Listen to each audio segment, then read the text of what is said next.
13 villagers cut a kilometer-long mountain tunnel by hand over 5 years. 35 sites reveal what building against China's overwhelming terrain still costs.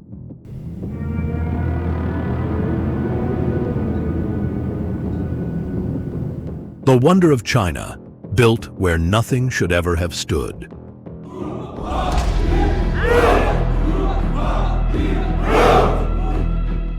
That feat exposes a larger fact.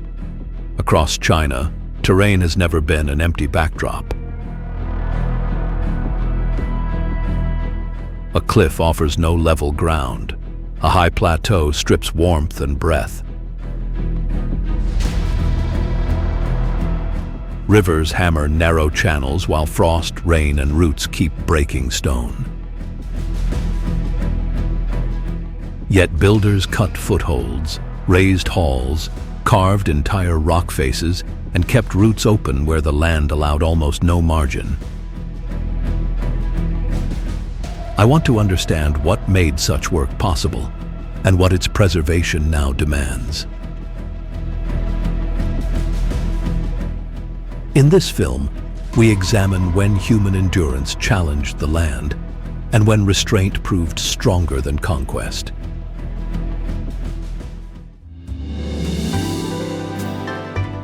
Within sight of Xiamen's traffic, Guoliang keeps every delivery and repair moving at walking pace. Less than 2,000 feet of water separate Guoliang from Xiamen's traffic, creating a hard boundary between two speeds. When Xiamen became a treaty port in the 19th century, consulates, merchants, missionaries, and returning overseas Chinese brought new ways of building. European and Southeast Asian details settled beside southern Fujian courtyards. The result was not a planned monument.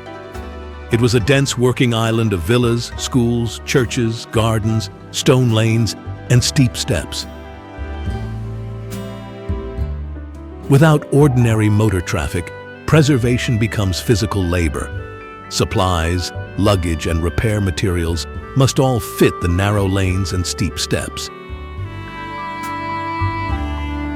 Music grew within that slower rhythm. Church organs, schools, family piano collections, and generations of performers built an identity sustained by daily practice, not display.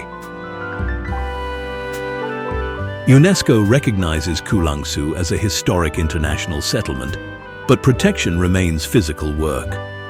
Visitor pressure meets fragile villas already tested by sea air, humidity, and typhoon weather. At dawn, hand carts and footsteps reveal what the quiet costs.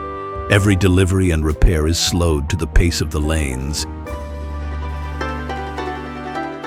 Here, endurance is measured by feet on stone and by hands that keep old walls standing between the city, the sea, and the next storm.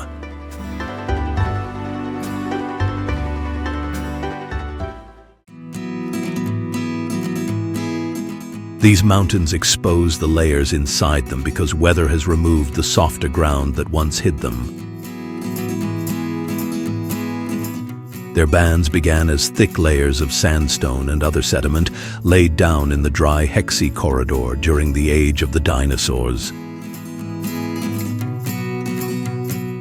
Iron-rich beds supplied the reds and ochres. Changes in mineral content and grain size added cream, gray, yellow, and purple. Then the ground rose. Layers that had rested flat were tilted and folded, exposing their edges to wind, cold and rare but forceful rain. Freeze and thaw opened cracks. Long dry periods let erosion remove weaker material, leaving ridges, gullies, fins, and isolated hills behind. The colors are not fixed. Low light after rain or near sunset deepens them, while a passing cloud can alter the same slope within minutes. Human access has to remain narrow. Buses and raised walkways concentrate movement at selected platforms because the crumbly surface erodes easily and recovers slowly. That imbalance defines the visit. People can enter this vast field of exposed rock only by accepting strict limits. The paths do not conquer Zhangye. They mark the small, costly foothold allowed inside rock that wind, drought, cold, and time are still taking apart.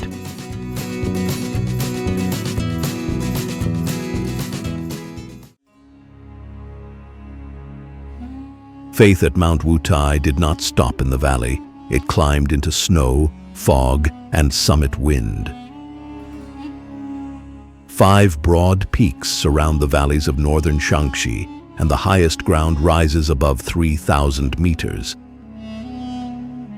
Chinese Buddhism regards the mountain as the earthly abode of Manjushri, the bodhisattva of wisdom. Chinese, Tibetan, Mongolian, and other Buddhist traditions made it a pilgrimage center. Over many centuries, devotion accumulated in timber halls, red walls, white stupas, golden roofs, gateways, and shrines.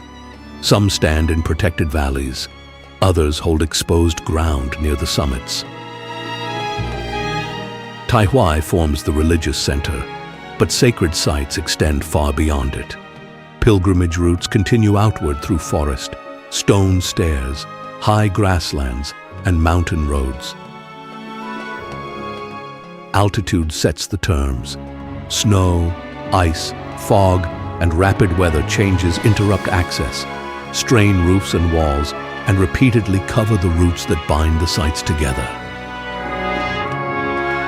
Every building, therefore, carries hidden work, hauling timber and stone uphill, clearing winter approaches, repairing exposed structures, then beginning again after the next hard season. What earns my respect is the decision to build beyond the sheltered valley, where every route and structure demands more labor. Mount Wutai is not one construction victory. It is generations carrying faith upward, one stair, one roof, and one reopened winter route at a time.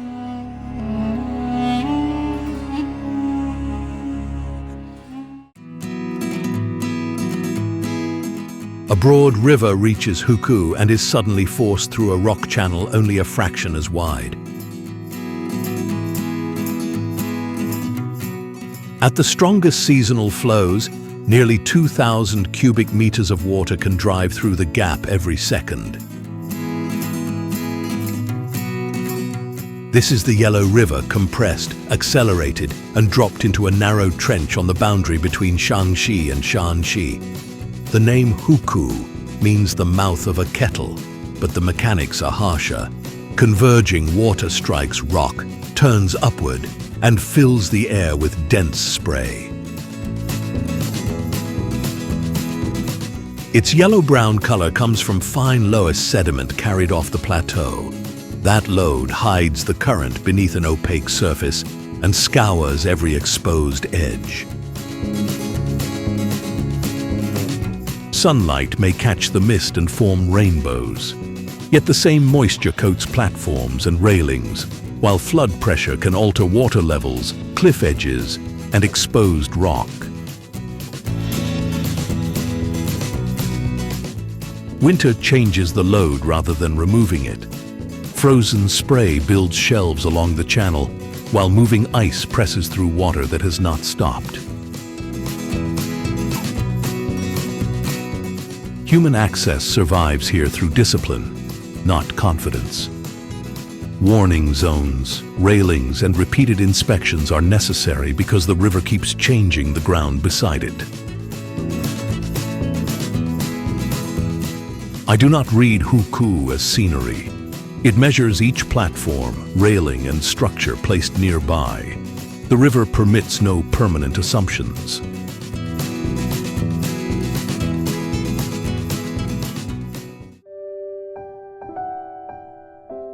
Before the golden summit appears above the clouds, the pilgrimage has already begun on thousands of wet stone steps. The route rises from Sichuan's humid basin to the golden summit, more than 3,000 meters above sea level. Across that ascent, heat, damp forest, fog, rain and winter ice replace one another. A pilgrimage here is not one climb, but a chain of changing climates. Ma is one of China's 4 sacred Buddhist mountains, traditionally linked to Samantabhadra. At the summit, his 10-faced golden statue rises nearly 50 meters beside the Golden Hall and Silver Hall. Yet the summit complex begins with labor far below it. Historic routes pass monasteries, forest shrines, stone bridges, and long stairways where supplies once moved by hand or pack animal. Thousands of uneven steps turn devotion into repeated physical work. Water settles between stones, ice reduces traction, and sudden temperature changes expose weak drainage and uncertain footing. The ascent ends in prayer and repeated circuits around the statue. At the exposed summit, staff still clear ice, guide crowds, drain water, and repair weather damage. The gold marks the summit, but the worn stone steps record the harder achievement. Generations kept climbing, carrying, and rebuilding where altitude and weather resist every ascent.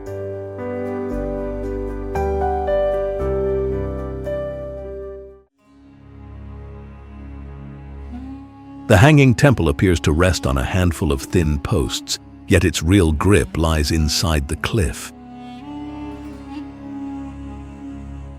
Timber crossbeams enter sockets cut into the rock, carrying dozens of small halls, stairs, and galleries above Jinlong Gorge. Its earliest history is commonly traced to the Northern Wei period, though the surviving buildings have been repaired and rebuilt many times. That survival does not come from defying gravity with a few visible poles. The cliff itself carries the chambers, corridors, and roof lines. Builders chose a recessed wall for practical protection.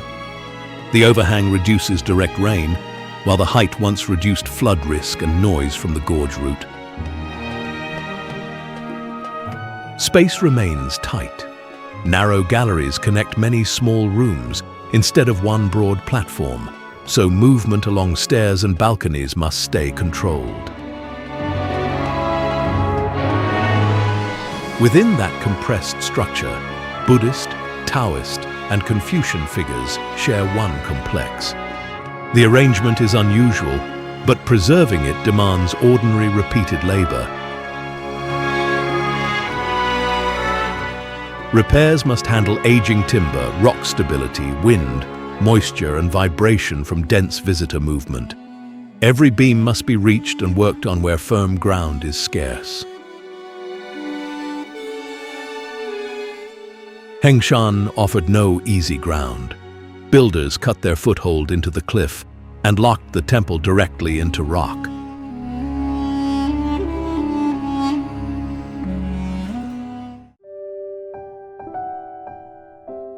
To calm a river junction that tested boats, builders did not raise a barrier. They cut a Buddha into the mountain. The seated figure rises about 71 meters above the confluence of the Min, Dadu, and Qingyi rivers, the world's largest stone Buddha. Work began more than 12 centuries ago under the monk Hai Tong. He believed an image of Maitreya could steady waters that tested passing boatmen. The task consumed roughly 90 years. Generations shaped the cliff from tightly curled hair to feet broad enough to hold groups of people. Yet scale alone misses the intelligence inside the stone. Hidden channels through the hair, collar, chest, and back carry rain away from vulnerable surfaces. The quarrying may also have changed the river itself. Stone debris entered the water below, reportedly reshaping shoals and easing some currents, even while the spiritual purpose remained symbolic. I find the method as striking as the belief. Devotion became drainage channels, stairways, quarried stone, and 90 years of work. That contest has not ended. Rain, moisture, pollution, plant growth, repaired cracks, and heavy visitation keep pressing on the same carved surface. The descending stairways expose Leshan's true measure. Not a statue admired from afar, but 90 years of labor fixed between a cliff and 3 converging rivers.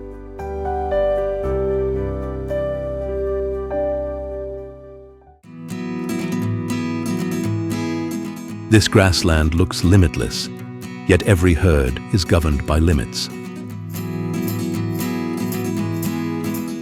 Across northeastern Inner Mongolia, Hulunbuir shifts from summer pasture to dry autumn gold, then to winter roots buried under snow. The human answer is not a fortress. It is timing. When to rotate animals, where to find water, and when to cut and store hay before the cold closes in. Spring brings another test. Newborn animals need protection from sudden cold, while storms can cross open ground with almost no shelter. Mongol pastoral traditions remain central here, alongside the distinct histories and livelihoods of Uwenki, Dar, and other communities. Their work turns open space into usable pasture without pretending the land can be mastered. That balance is tightening. Roads, fences, settlement, tourism, mining, and overgrazing can break old movement patterns into smaller pieces. Wetlands carry part of the burden. They hold floodwater and support birds, but their value depends on remaining connected to rivers and grazing decisions around them. Survival depends on reading grass, wind, water, and snow early enough to move before conditions make the decision. Small against the sky, people and herds give this immense ground human meaning, rebuilding life each season.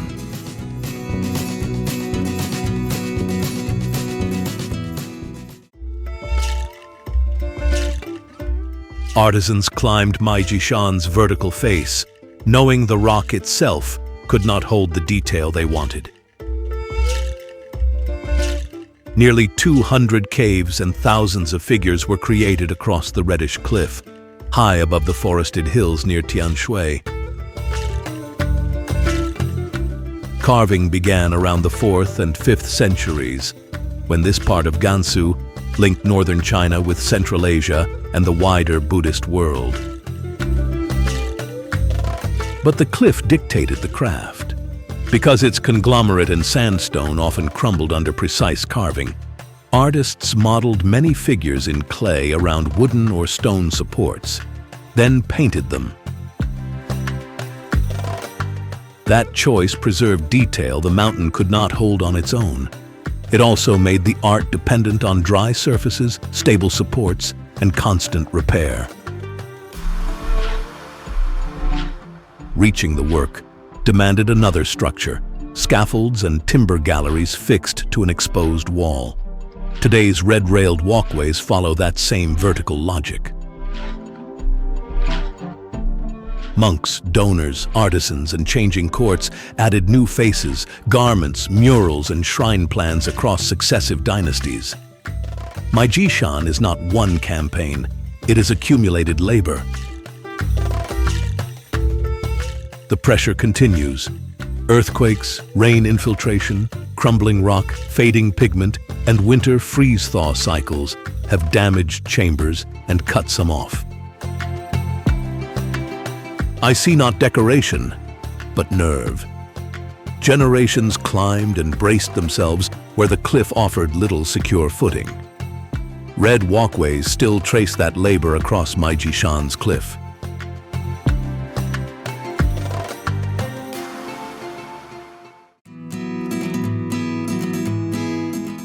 A route built behind a major waterfall sounds less like access than defiance.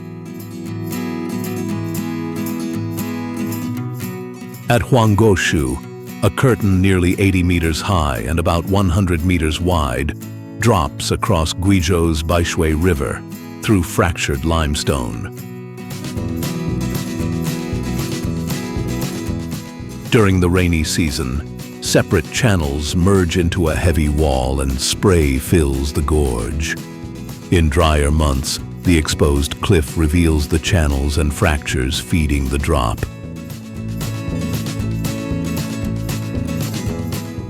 The surprising decision was not to retreat from that force. Stone stairs, bridges, and tunnels press toward it, while the water curtain cave carries the route through the cliff behind the fall.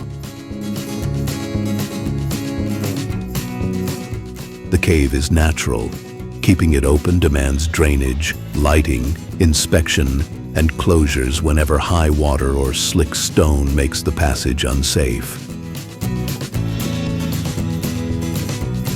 Humidity drives vegetation into every edge, while floodwater keeps testing banks and bridge approaches. Maintenance here does not polish the route. It prevents the river from taking it back. Night lights can shift the curtain through blue, purple, red, and yellow. The color changes. The pressure on the cliffside route does not.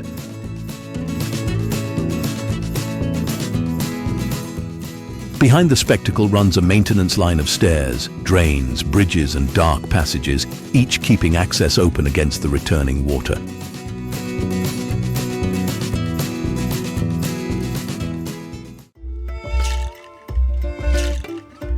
At Mianshan, worship was given the ground a mountain usually refuses, the face of a cliff. One overhang rises nearly 60 meters and stretches about 180 meters, sheltering hundreds of halls within a narrow band of rock. Ravines, caves, springs, and recesses offered protection, but almost no level ground. Foundations gripped ledges, and halls climbed upward on stone stairs and wooden galleries. Every tile, timber, bell, statue, and sack of food had to travel steep approaches. Faith needed carriers, masons, carpenters, and disciplined labor where storage and footing were scarce. Buddhist and Taoist communities used Mianshan for centuries.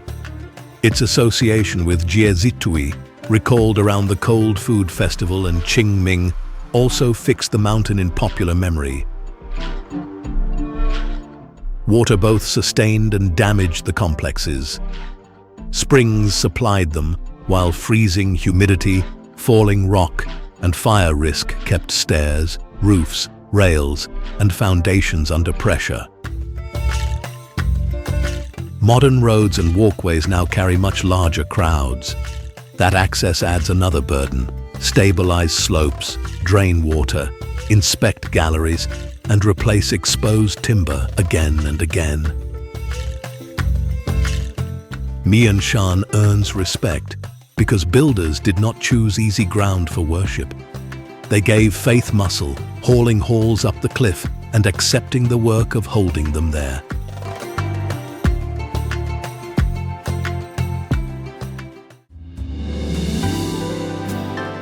The boldest human achievement at Cixi is measured not by height, but by how much ground remained underwater. Canals, marshes, and lakes cover more than 70% of this wetland beside modern Hangzhou, breaking dry land into narrow banks and small islands. This is not an untouched marsh. Generations of residents managed fish ponds, dikes, orchards, mulberry plots and drainage channels, then fitted Jiangnan houses and stone bridges into the spaces water allowed. Because the waterways divided settlement, boats carried people, fish, crops, timber, and market goods. Water was not scenery around village life. It was the road that made village life possible. That arrangement still performs heavy work. The wetland stores stormwater, slows runoff near a dense city, and supports birds, fish, amphibians, and aquatic plants. Yet survival beside Hangzhou is no longer automatic. Polluted inflow, invasive growth, eroding banks and excessive development can weaken both habitat and the flood capacity the city depends on. Restoration, therefore, means more than preserving an old view. It means controlling polluted inflow, securing banks, controlling invasive growth, and limiting development around the marsh. Xixi's bridges, houses, and villages occupy narrow ground while leaving open water to do its work. Here, survival begins with restraint.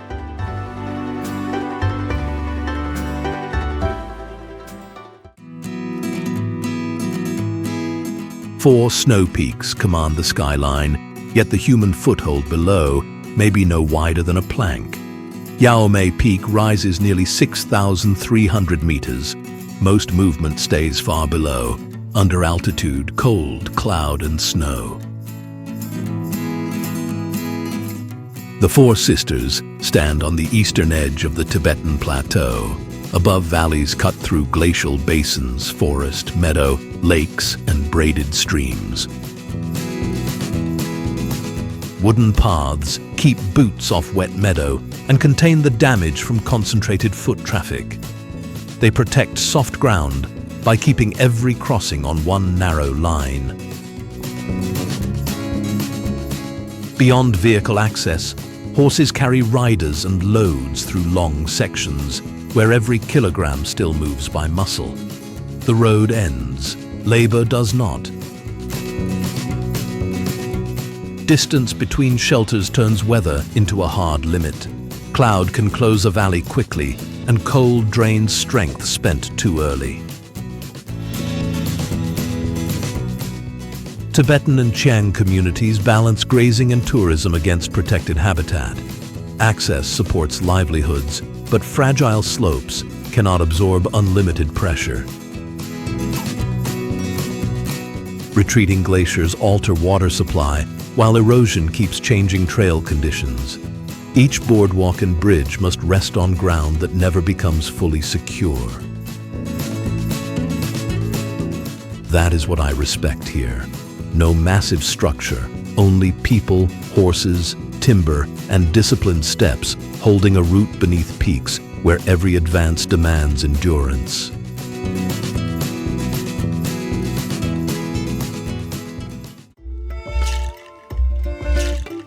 A village blocked by a mountain did not move. 13 villagers opened the mountain instead. In 1972, they began cutting a road through Guoliang's red sandstone cliff with hammers and steel drills. Before the tunnel, outside access depended mainly on an exposed stair route. Staying meant carrying every need across the same cliff barrier. For roughly 5 years, the crew drilled, struck, cleared rubble, and advanced again. No standardized modern bore imposed a smooth line through the rock. The result was a tunnel more than a kilometer long, narrow and uneven because manual excavation set every limit. Irregular windows released rubble, admitted light, and exposed the road's position above the gorge.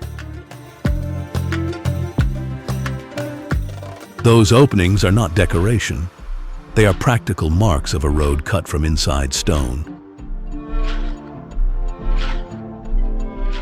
Once open, the tunnel changed access to markets, schools, supplies, and medical care. Later, the isolation it broke became the base of a tourism economy. Success brought new pressure.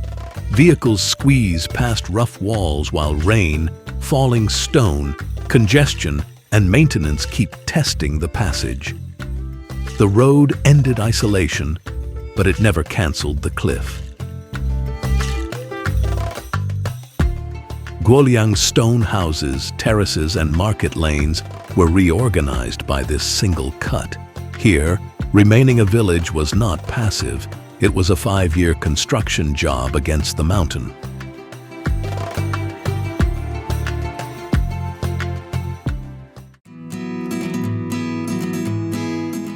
The Yellow River almost turns back on itself, yet the canyon walls lock that reversal in place.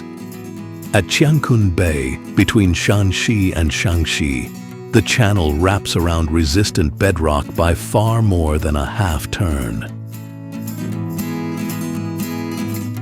Qiankun Bay belongs to the Jinshan Grand Canyon, leading a chain of entrenched curves that continues through Qingshui Bay.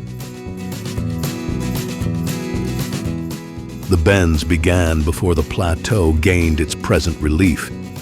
As the land rose, the river cut downward, preserving its older course inside steep walls. On an open plain, a channel can migrate. Here, resistant rock and deep incision hold the Yellow River to an inherited line. Loess blankets the higher slopes and feeds sediment into the river. On safer benches, villages keep dryland fields and red date orchards where level ground is scarce.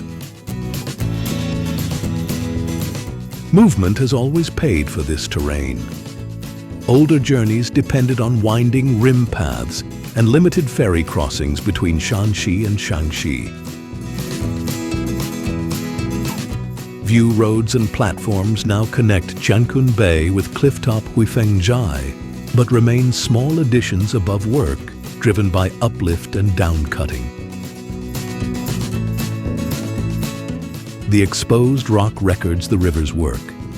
Every road, field, and platform here must hold against terrain shaped over millions of years.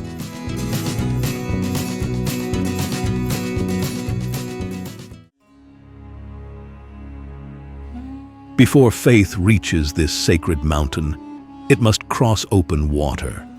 Every pilgrim, resident, sack of food, drum of fuel, and beam for repair arrives by ferry across a changeable sea.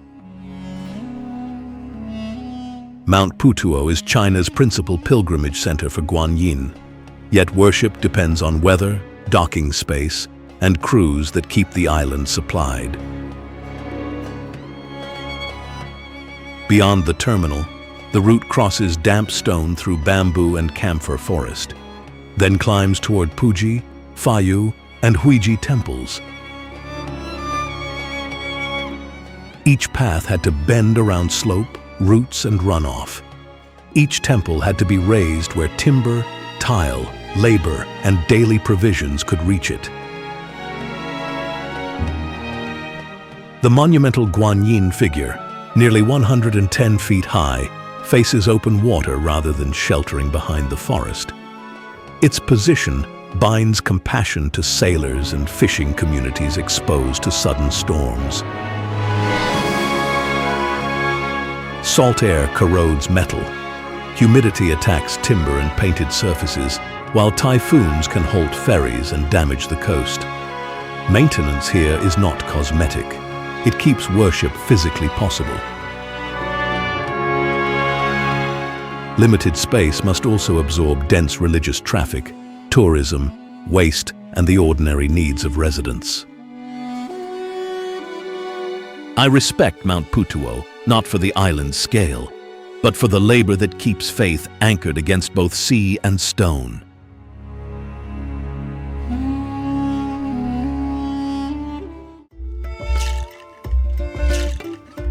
These stone towers began on a seabed, not a mountain. Roughly 270 million years ago, limestone accumulated beneath a shallow sea. Uplift raised the land. Fractures split the limestone into blocks and gave water weak points to enter and widen. Carbon dioxide from air and soil made rainwater weakly acidic. It dissolved limestone along the joints, while underground drainage opened deeper roots. Harder rock remained as blades, towers, caves, and pillars as high as multi-story buildings. The maze continues below ground through fissures and water routes. Wind marks the surface, but it did not build this forest. Water, uplift, fracture, and unequal rock strength did the heavy work over immense time. That history still controls every human move. Paths must turn around stone rather than cut straight through it, and polished steps become slick in rain. The Sani branch of the Yi people ties identity to these formations through the Ashima story, dress, music, and the Torch Festival. This is homeland, not empty geology. Tourism concentrates wear on narrow routes through a living Sani homeland. The stone took millions of years to form. The human task is to keep access from consuming what people came to see.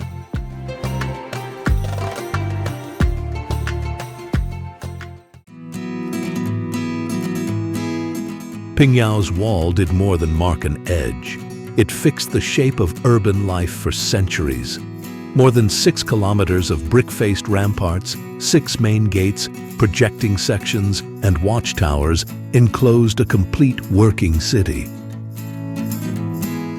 That enclosure was not built around a loose group of monuments.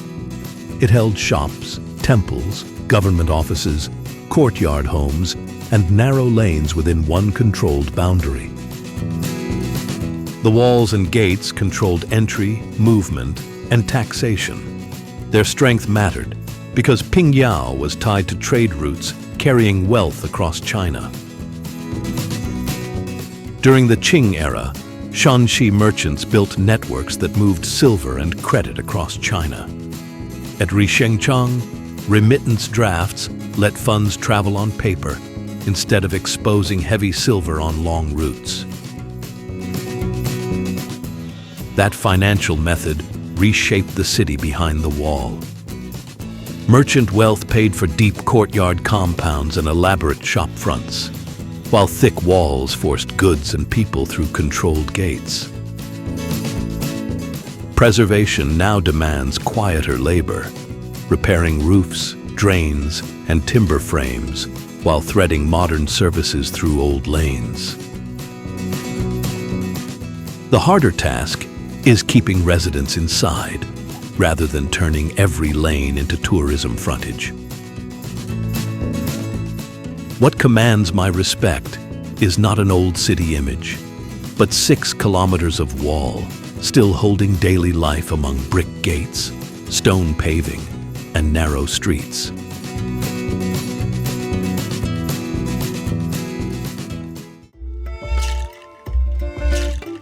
Two small temples sit on opposite halves of a split summit, where almost no level ground exists. At nearly 2,600 meters in Guizhou's Wuling Mountains, an arched bridge joins the two lobes of Mount Fanjing's Red Cloud's golden summit. The final approach is no broad ceremonial road. Stone stairs, chains, and cliffside landings control movement through a summit too small for careless traffic. Every roof tile, rail, repair tool, and supply load must reach that narrow platform. Construction never truly ends. Mountain weather keeps reopening the job. Fog can erase the drop within minutes. Frost hardens the steps, rain tests drainage and rock stability, and snow turns each railing into essential equipment. This is a Buddhist mountain, closely associated with Maitreya. Faith did not remove the obstacle. It supplied the discipline to climb, connect, repair, and hold each meter. Protected forests below shelter rare species, including the Guizhou snub-nosed monkey, found only in this region. Crowd control, temple upkeep, and habitat protection therefore share the same steep ground. The bridge, roofs, and stairs remain only because crews keep carrying, fixing, and guarding every meter of the split summit.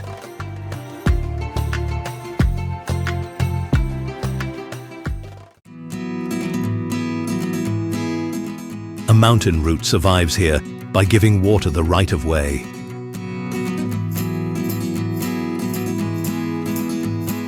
Across humid Mount Tiantai in eastern Zhejiang, bridges, stairs, and temples hold narrow shelves between streams, cliffs, and forest.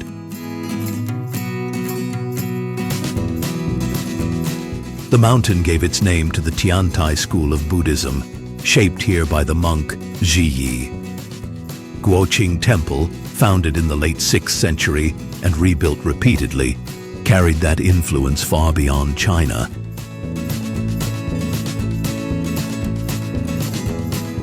Taoist associations also settled into this terrain. The result was not one monument on one peak, but a chain of crossings and shelters tied to water-cut valleys. At Guoliang, a natural stone bridge spans a cascade. Elsewhere, built arches and moss-covered stairs keep movement aligned with the ravines.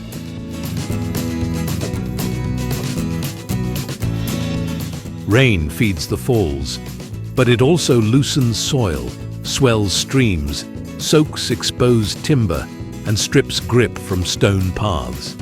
Each wet season brings another round of inspection and repair.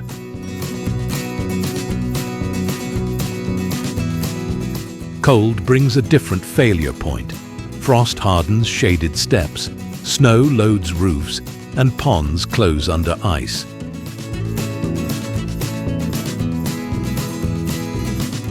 Water is given channels, crossings remain narrow, and the work continues.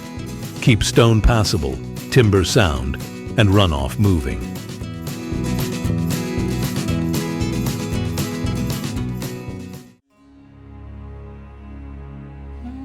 A landmark with more than 17 centuries of history survives through replacement, not untouched timber.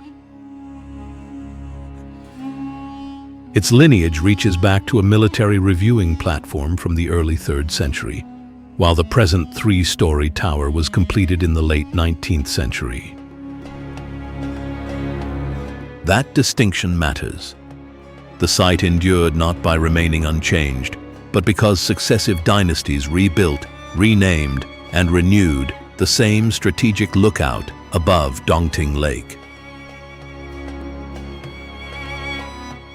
The site stands where the lake meets the Yangtze River network.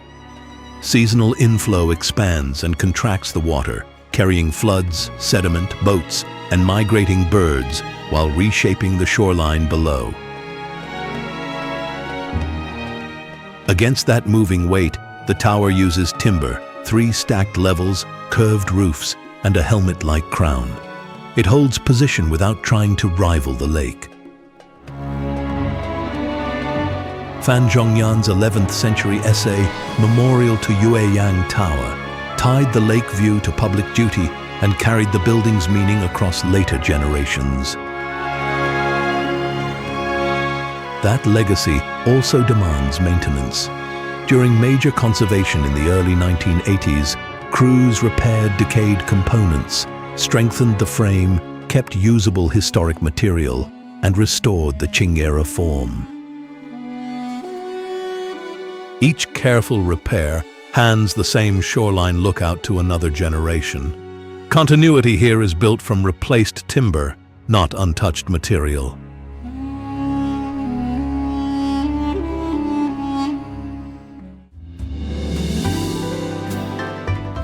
A rainforest garden can be harder to hold together than a monument because every piece keeps growing, competing, and changing.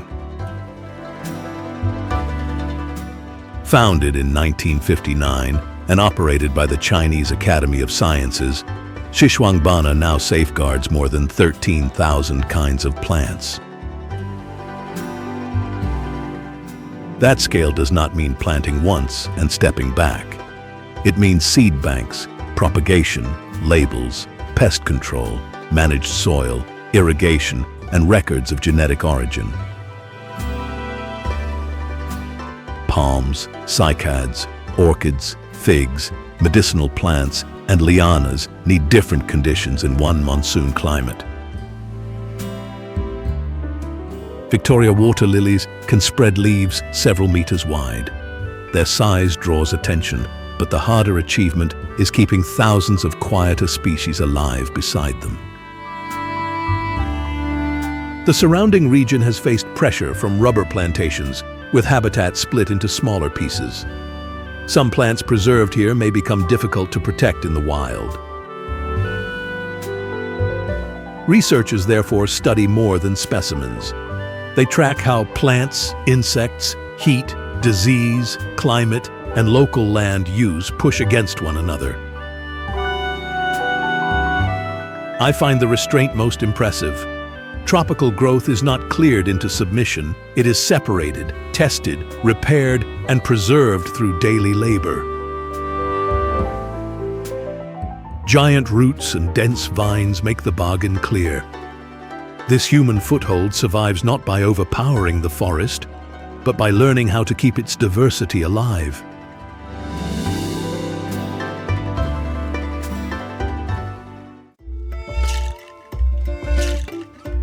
At nearly 1,900 meters, a busy waterfront survives in a basin ruled by ice. Snowmelt and mountain runoff feed Heavenly Lake beneath glacier-clad Bogda Peak. Summer brings boats and crowded paths, while winter seals the water and restricts routes. The basin was shaped by glacial activity and held by natural deposits, later regulated for water management. That history still sets the terms. Spruce grips the slopes, and the wider highlands support Kazakh seasonal grazing. Human movement here has always followed pasture, weather, and the brief mountain summer. Modern access changes the tools, not the pressure. Docks, pavilions, roads, and lakeside paths must endure freeze, snow, low visibility, and rapid shifts in weather. Construction has a short season. Maintenance also carries a wider burden. Control wastewater, limit shoreline erosion, and guard the forest from fire. I keep returning to the imbalance of scale.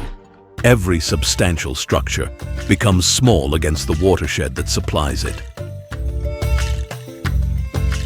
Melt, gravity, and cold decide how much water arrives, where ice forms, and when roads can function.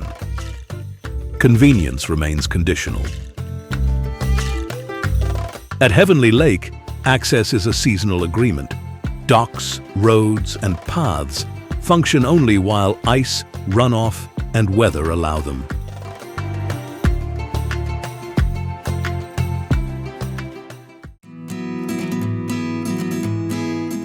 A sacred mountain rises directly from a coast that wears down its stone with salt, fog, and storms. Mount Lao climbs more than 1,100 meters above the Yellow Sea, its granite ridges dropping through pine forest toward fishing settlements.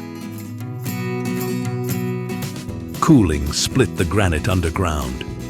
Uplift, rain, salty air, and temperature change then rounded vast blocks and opened steep gullies over millions of years. Against that force, people laid paths and raised Taoist temples.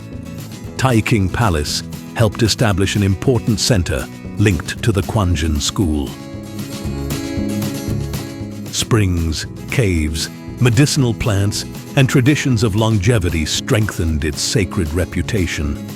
The open sea tied that hope to an unknown eastern horizon. Stories say Qin Shi Huang sent expeditions eastward seeking eternal life. The ambition was enormous. The practical answer remained a route across wet granite. No route became independent of the mountain. Temples and stairs still face humidity, coastal storms, fog and slopes with little level ground. Roads and cable access now reduce the climb, but they also push development into terrain once approached mainly on foot. The promise of endless life has faded. Between weathered granite and the Yellow Sea, every temple stair remains exposed to the next storm.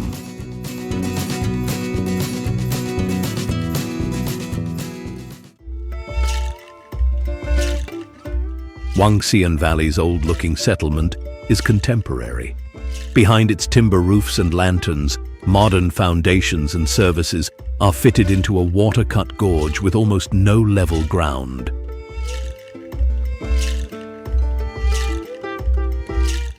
The facades, tiled roofs and pagodas borrow regional forms.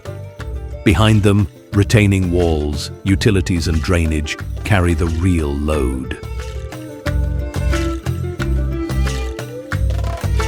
Every terrace has to resist slope and water at once. Rain must leave roofs quickly, then pass through channels without tearing into the paths below.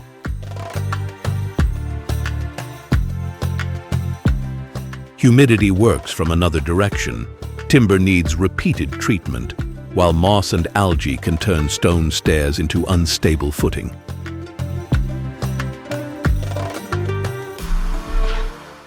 The stream is not decoration alone. A sudden flood surge can force water through a corridor already crowded with bridges, supports, and maintenance routes.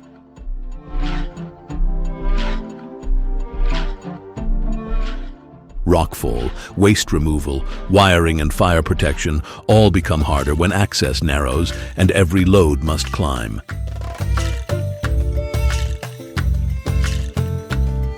Crowds add weight to paths that were never granted generous space. Keeping the valley open means inspection, hauling, repair, then the same work again after rain.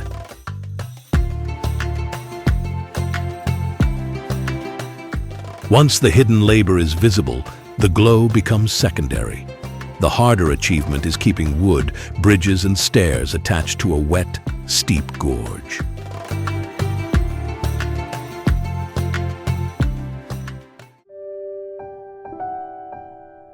Broken stone columns now stand for a palace complex that once spread across hundreds of hectares. Yuanming Yuan grew from the early 18th century into 3 Qing garden areas.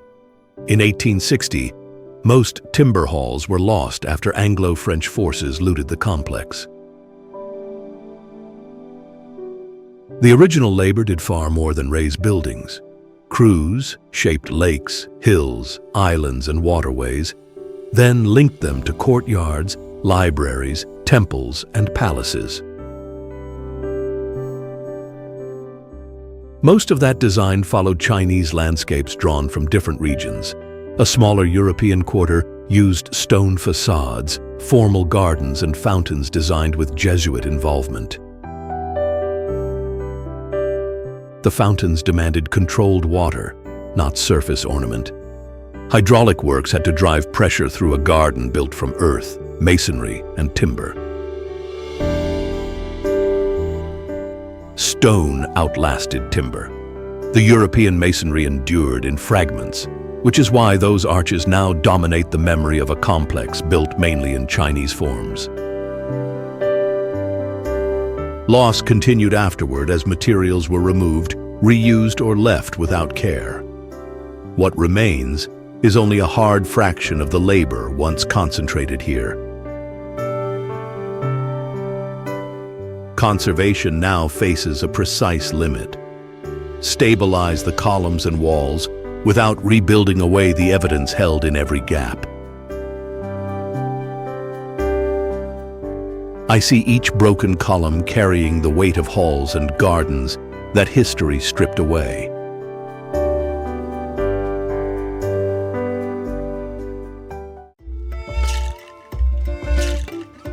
Thin air slows every repair around Yamdruk Yumtso. Above 4,400 meters, its branching arms divide dry Tibetan ridges, while roads, monasteries, and settlements share narrow shelves between slope and water. At this altitude, thin air slows labor and long supply lines punish every repair. Strong ultraviolet light, wind, and sudden storms make even short outdoor tasks demanding. Roads descend from high passes such as Kambala, then hold to limited ground beside the lake. Freeze and thaw split surfaces. Rockfall can close the same fragile route. The lake is revered in Tibetan Buddhism and local tradition. Prayer flags, cairns, monasteries, and ritual journeys around its shores mark a bond that the road alone cannot explain. Pastoral families move yaks and sheep according to grass, water, and winter exposure. Their calendar follows usable ground, not the apparent openness of the plateau. Snow peaks and glaciers feed streams across the wider watershed, while evaporation and seasonal inflow shift the shoreline. Fields and small buildings remain confined to narrow margins. Roads, prayer flags, and small monasteries barely interrupt the plateau. Their modest scale records how little ground Yamdruk allows people to keep.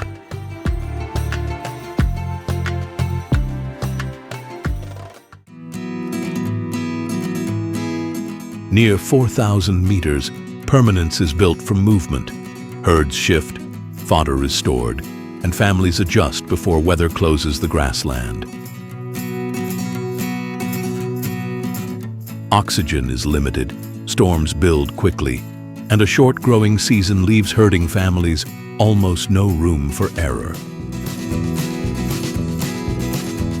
Litang's meadows and wetlands support yaks and horses, but abundance at this height is conditional. Snow decides when animals move, where fodder is stored, and whether cold spring births can be protected. Families return to the same cycle. Shift herds between grazing grounds, gather fuel, watch the weather, and guard grass and water through winter. Festival days reverse the emptiness. Riders, tents, trade, worship, and open competition gather across the plain, making horse culture visible as shared discipline rather than spectacle. Litang Chod and other monastic ties bind the town to pastoral life. Prayer and labor endure under the sky. Roads ease access, yet they can cut through wet ground and pull construction into pasture. Here, damaged vegetation recovers slowly, so every gain in movement can impose a long cost. Litang remains livable only through return. Herd, gather, repair, then begin again without using up the slow-growing ground beneath each cycle.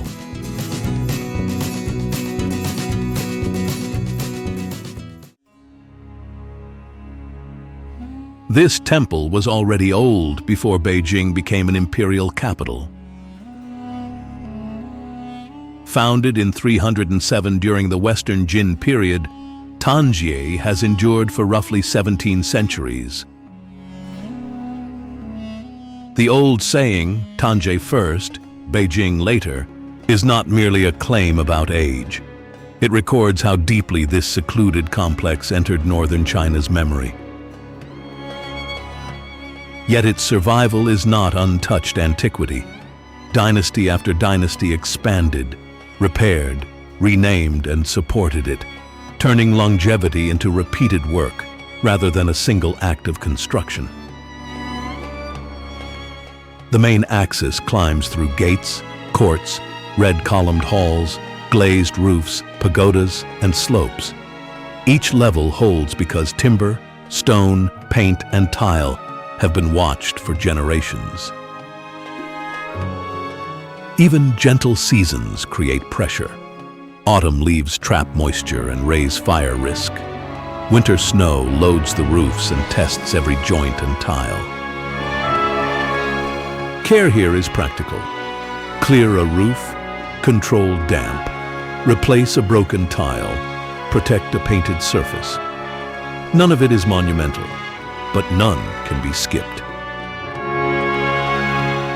The celebrated ginkgo known as the Emperor Tree keeps another record beside the halls.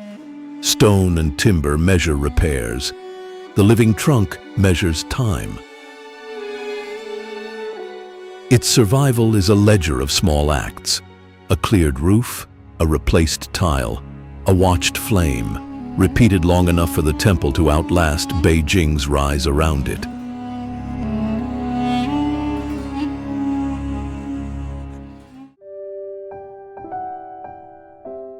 At Taiyun Mountain, builders did not flatten a summit. They divided a rock spine into usable ground, one landing at a time. The Taoist complex divides its towers, shrines, gates, and stairs among terraces so narrow that two people may struggle to pass. This is not construction by expansion. It is construction by exact placement, with masonry gripping the rock and lighter timber reducing the load above. Chains, railings, cliff stairs, and suspended passages control every movement. The route that carries worshippers must also carry beams, tiles, bells, lamps, food, and repair tools. Nature changes the terms. Fog removes depth perception, snow and ice strip traction from the steps, and exposed wind presses directly against roofs and golden finials. Red ribbons and incense mark devotion, but devotion alone cannot hold the ridge. Anchors, drainage, careful weight distribution, and constant inspection keep these structures fixed to very little ground. A broad complex can absorb error by moving outward. Taiyun has nowhere to move, so a loose fixing trapped water or overloaded landing strains the whole narrow chain. That stubborn precision is what I respect here. Taiyun's builders did not gain space from the mountain. They secured it handspan by handspan, then accepted the burden of keeping every handspan stable.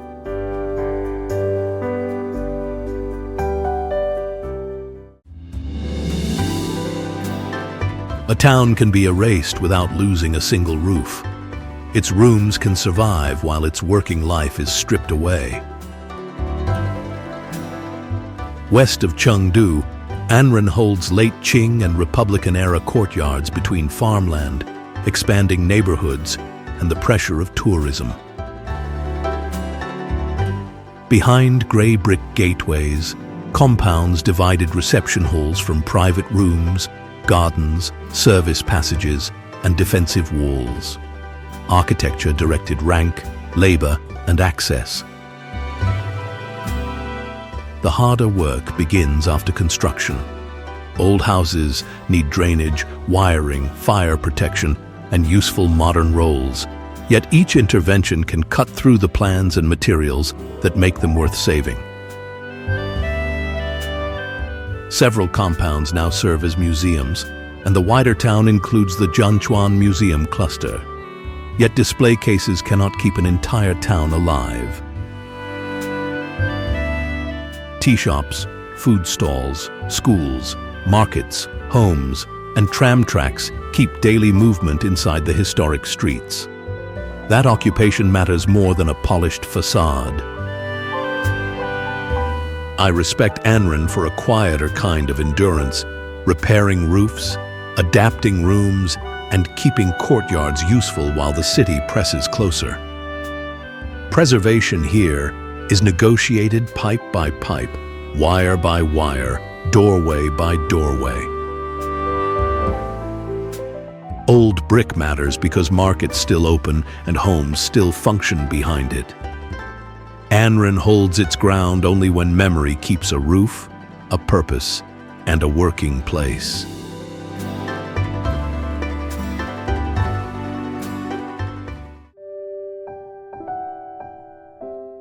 An ordinary limestone cliff was made to carry nearly 110,000 sacred figures. Beside the Yi River near Luoyang, more than 2,300 niches and caves were cut across over 15 centuries. Carving began after the Northern Wei court moved to Luoyang late in the 5th century, then surged under later dynasties, especially the Tang. The cliff records patronage, belief, and skilled labor. Before any face appeared, crews opened caves, leveled stone, raised scaffolds, and drove metal tools into limestone.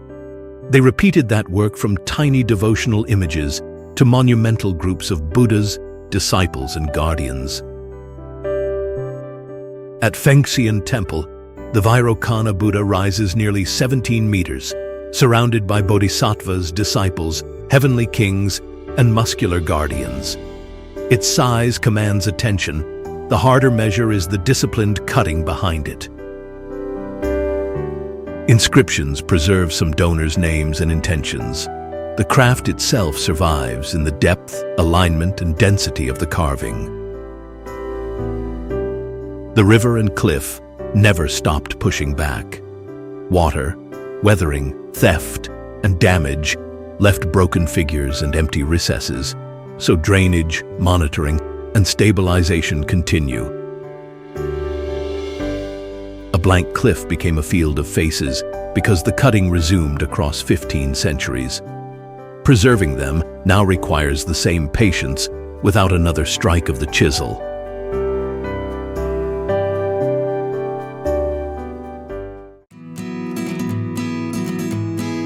China's most sacred mountain turned worship into a climb of more than 7,000 stone steps. Mount Tai rises about 1,500 meters above the North China Plain, yet its main pilgrimage axis passes gates, temples, bridges, and thousands of inscriptions before Jade Emperor Peak. For emperors, the ascent was state business. Rites honoring heaven and earth affirmed a ruler's legitimate authority. The ceremony could not be separated from the route. Every gate narrowed the approach, every stair demanded effort, and every carved text fixed imperial claims directly into rock.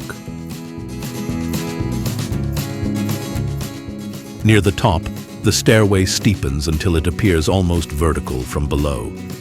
The sacred complex was not placed above the climb. The climb was built into the ceremony. Porters carried food, timber, offerings, and construction material along this same line. Each summit roof and wall therefore represents repeated loads hauled upward by human legs. Modern cableways reduce some pressure, but they do not repair worn steps or clear drains. Rain, frost, winter ice, and heavy foot traffic keep attacking the route, so maintenance never becomes optional. Sunrise may be the reward, but Mount Tai's authority was built on the climb. Steps, gates, and carried loads gave more than 2,000 years of ceremony their physical weight.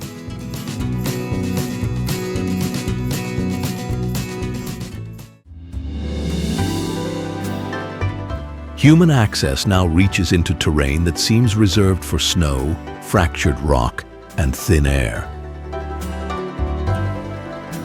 The 13-peak massif rises above Lijiang, and Shanzidou reaches nearly 5,600 meters.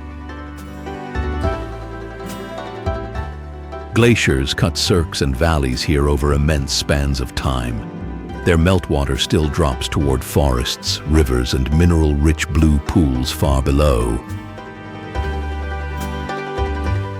Yet cableways carry people to platforms above 4,500 meters. At that height, cold ultraviolet radiation, sudden weather, and scarce oxygen turn a short walk into physical work. The visible platform is only the front edge.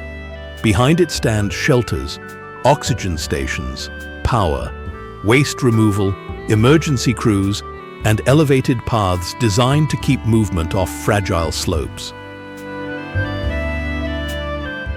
Every person delivered upward creates another load to supply, watch, and bring down. That hidden burden is what I find most revealing. Access here survives only through constant discipline. The balance is becoming harder.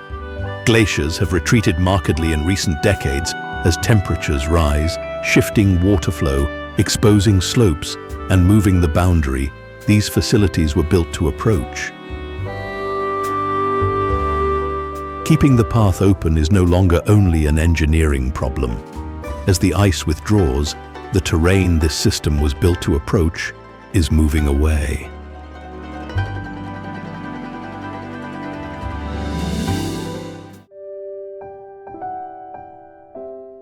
The walls look finished, but this canyon is still under construction.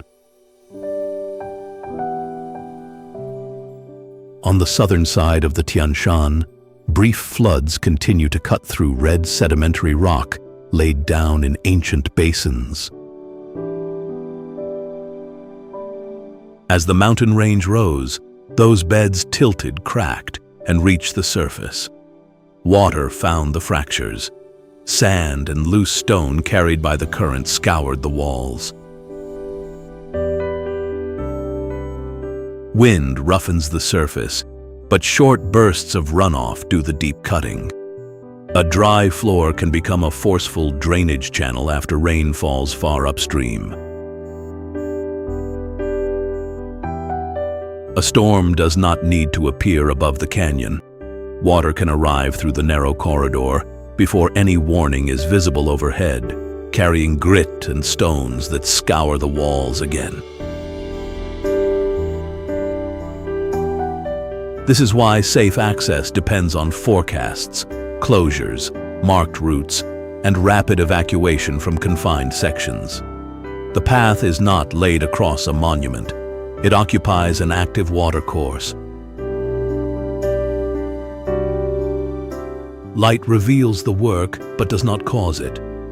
Iron-rich walls shift among red, orange, brown, and violet, exposing cross-bedding, grooves, undercut faces, and blocks already pulled free.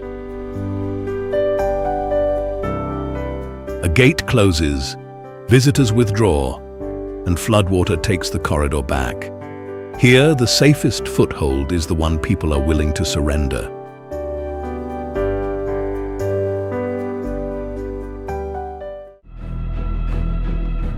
I leave this story with a harder measure of power. A monument is not powerful because it is large. It matters when stone, timber, rope, and labor hold their ground against cliffs, water, altitude, and time.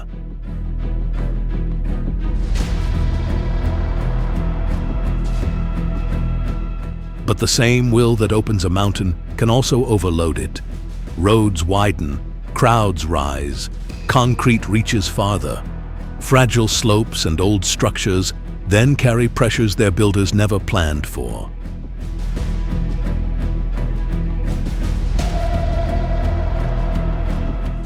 China's next engineering test is not simply to build higher or cut deeper. It is to decide where force serves human life and where restraint must take command. These places belong to more than one age.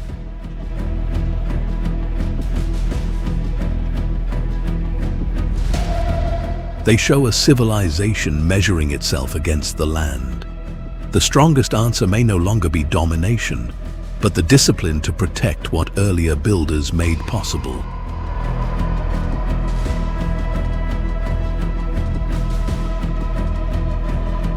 If this struggle between raw terrain and human resolve deserves closer attention, continue with documentaries that examine not only what was built, but what the land demanded in return.